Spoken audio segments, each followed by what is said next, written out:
When the left loses an election, yes, they grumble about it and they say things they shouldn't, like he's an illegitimate president. They don't actually try to stay in office. Kamala Harris. Hang on a second. Bill, if Hillary Clinton and the Democrats got their way when they were challenging Trump and saying he was an illegitimate president in 2016, and they somehow got that bullshit Steele dossier to somehow, which was, by the way, all completely nonsense. You watch too much Fox News. No, I don't watch Fox News at all. This is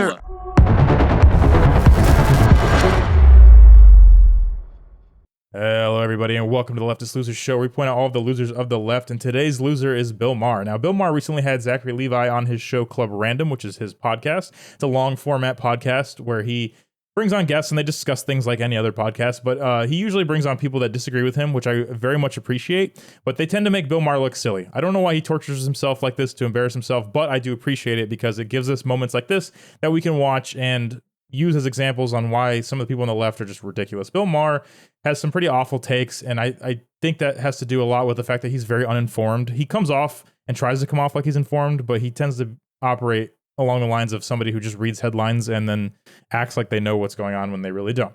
But anyway, Zachary Levi points out some of the contradictions and silliness that Bill Maher integrates into his views of the world and makes him look silly. So we're going to go ahead and jump right in this clip, and I'm going to let you guys enjoy. Got to have grace with people because they are also in their hearts. They think they're voting for the right thing. They think they're fighting for the right thing. No. They've just been deceived, again, and maybe we have. I think, MSNBC is a giant problem at this point, but don't tell me that Tucker Carlson isn't. I don't know that Tucker Carlson is more of a problem. I think Tucker Carlson might be... No, seriously, hear me out. Oh, it's okay. Tucker Carlson is at least saying things he actually believes and that I think he's done a lot of research. We actually have proof that is not the case because you must have seen this story. You seem so well informed. I'm pretty well informed, but I don't catch everything. Yeah, you're very I don't well catch informed. everything. Okay. It came out, his text came out in the lawsuit. I mean, Fox News had to pay $780 million. You remember this? After the 2020 election? Because they claimed falsely about election stealing stuff that Trump had trumped up to get them to say, and Tucker Carlson, we have his private text where he's saying that he absolutely doesn't believe this. And he's savaging Trump. So that's how we know he's full of shit, because we have it. We have the actual text in complete diametrically opposition to what he was saying. See, the problem with what Bill Maher's talking about right now is the text that he's referring to were with regards to the crazy server conspiracies where they were pushing the idea that, well, it wasn't even Trump, actually. Let me take a step back. It wasn't Trump that said this, but Trump's lawyers at the time, I forget her name, it was the crazy lady who's terrible now, which doesn't help at all. But anyways, she was basically pushing this idea on Fox News that there were secret servers hidden around the world that, the companies that run the election machines were pushing data to, and that this was allowing other countries to hack in and change the data. And while I think those machines are definitely not secure because, you can go to the hacker conventions and they hack the machines in like 2 seconds. And so who knows what sketchy stuff's going on. I don't think that's why Biden won that election. I think it came down to the terrible laws that were changed to allow just unchecked universal mail-in ballots so they could just go. If you think about it this way, if you're a Democrat, you live probably in an urban area condensed with a lot of other Democrats. If you go ballot harvest, you can go door to door and hit how many doors you think, like a couple thousand in a day, and harvest all those ballots. Republicans tend to live in an urban area where they're very spread out. So how many can they go ballot harvest? And they usually don't do that kind of stuff anyways. So a lot less, right? So it's very easy for Democrats who don't actually care about the election to get universal mail-in ballots and then just fill them out because whatever they were told to, and then somebody else takes it. Like, I think that's why Biden got so many votes. It wasn't because it was legit like ballot stuffing. I think it was just rules that were changed to allow them to get all the, I don't want to say idiots, but people who just don't pay attention and don't actually care and probably never would have voted if it wasn't for the fact that it was made super easy, like filling a survey out in their kitchen and then just turning it in. So what Bill Maher's referring to with the Tucker Carlson thing, Tucker Carlson was pushing back on the crazy conspiracies, but he did think the election was stolen in the sense that rules were changed just for that election to, help with COVID, quote unquote. And in doing so, it gave the Democrats extremely easy path to not bend the rules, but just abuse the system. They basically just abused the framework of that election to where they could get everything out of it and win. And I think that's what he was pointing out. And he was pushing against Trump in the text, saying Trump's not helping this argument by pushing the crazy ideas of his lawyer, because then it makes all the legitimate ideas like, hey, they changed the rules to make it easy for them to, again, not cheat, but like manipulate the system to get what they wanted out of it. It takes credit away from that. That's what Tucker Carlson was saying. And the lawsuit, yeah, that didn't help his lawsuit. And that sucks. But the reality is Tucker Carlson's not full of shit for that. He wasn't lying. He was just saying that, hey, Trump goes a little farther than what I think the reality is. And he was pushing back against it. Saying on the air about, Dominion voting systems and all this bullshit that they tried to. And again, this is the main difference between the left and the right here. When the left loses an election, yes, they grumble about it and they say things they shouldn't, like he's an illegitimate president. They don't actually try to stay in office. Kamala Harris. Hang on a second. Bill, if Hillary Clinton and the Democrats got their way when they were challenging. Before he makes his point, they tried to kill Trump. Like somebody on the left multiple people on the left tried to assassinate the guy because they were losing the election. So, okay, Bill. Trump and saying he was an illegitimate president in 2016, and they somehow got that bullshit Steele dossier to somehow, which was, by the way, all completely nonsense. You watch too much Fox News. No, I don't watch Fox News at all. I legitimately do not watch Fox News. Well, you're getting well, this hold on from a second, Bill.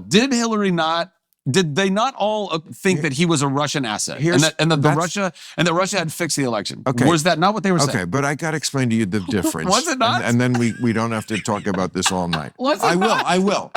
But here's the difference. 2016, Trump pulls an inside straight and wins the Electoral College. Yeah. Hillary acknowledges this happened, concedes the election before the cock crows the next day. Same as this time.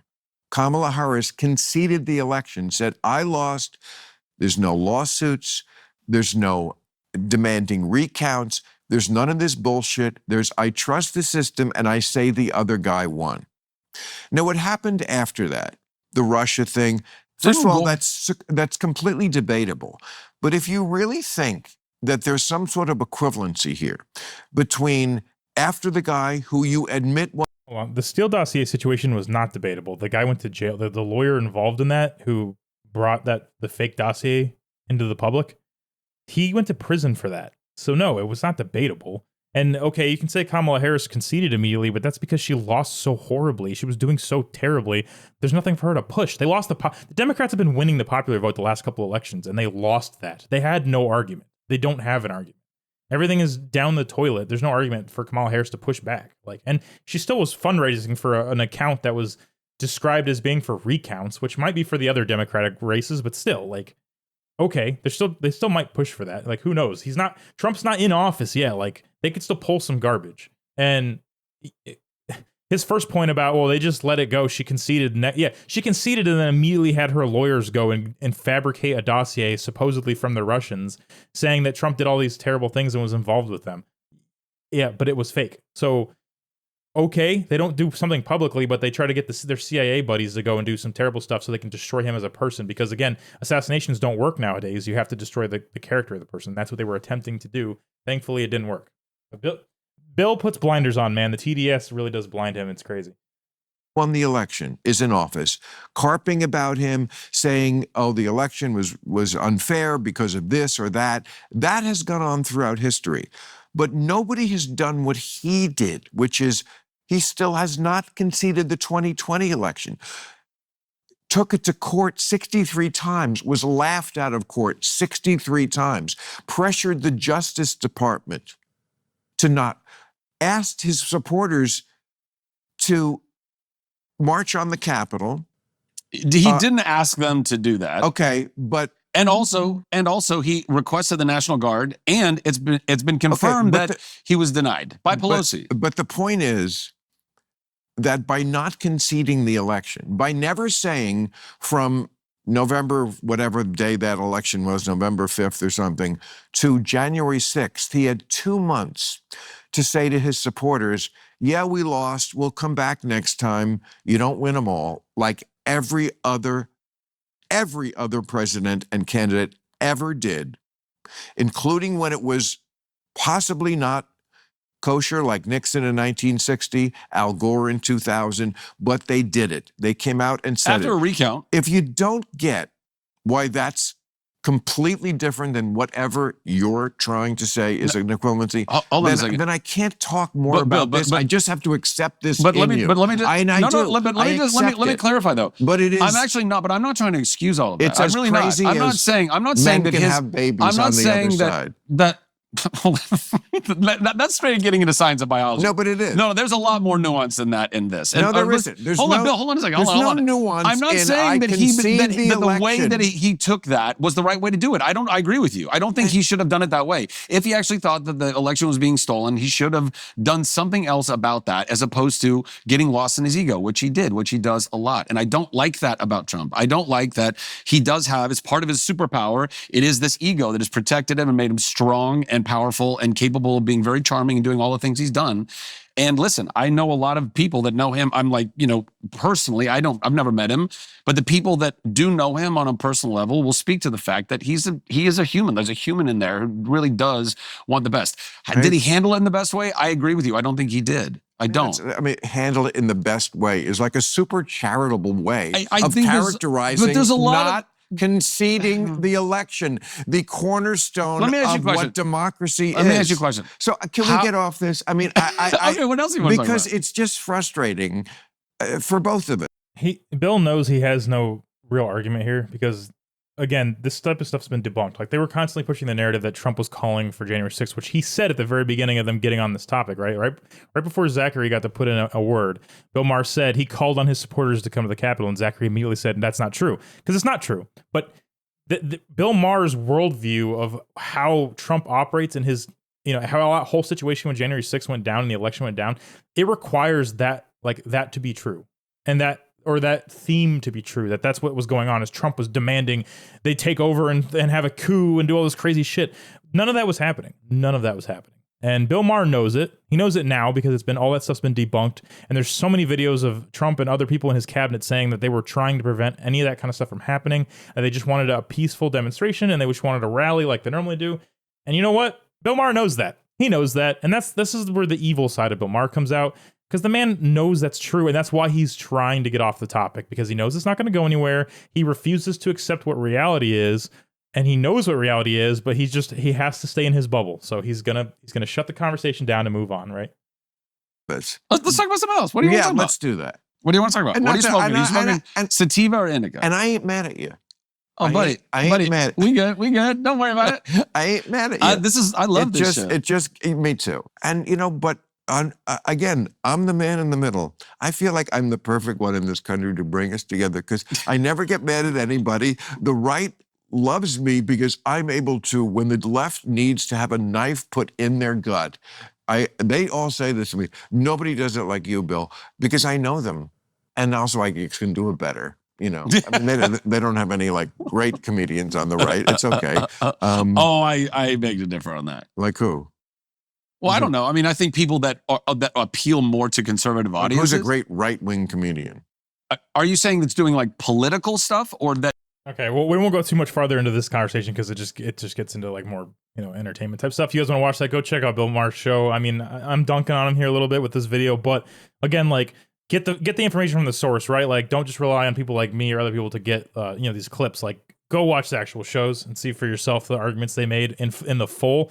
But his point about there's no great comedians on the right, I mean, what's your definition? In this context, talking about the woke left who are nuts and the TDS type people like himself, they say everybody that is on the right that doesn't agree with them. So in that case, Joe Rogan, I mean, Joe Rogan's a leftist by policy. He's not on the right politically, but he is on the right in the culture war now. So, I mean, he's a great comedian. Dave Chappelle's not a right-winger, but I mean, he tends to side with people who allow him to make his jokes, and that tends to be the right. The right are the ones that enjoy the cringy jokes, especially the ones that made about themselves usually.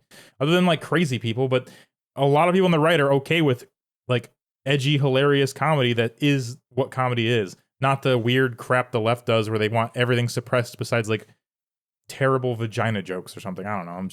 Terrible example, but anyways, yeah, so Bill Maher's a joke. Anyways, guys, that's it for this clip. I just wanted to show you Bill Maher is still has his head up his butt, if you know what I mean, and he needs to get out of it.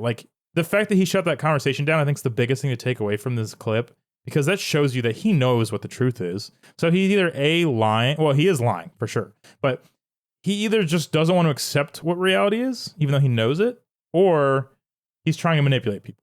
And either way, it's not good. So anyways, guys, that's all I have for this clip. I hope you enjoyed. Please like and subscribe and comment down below how you felt about this. And let me know what I can cover or do better.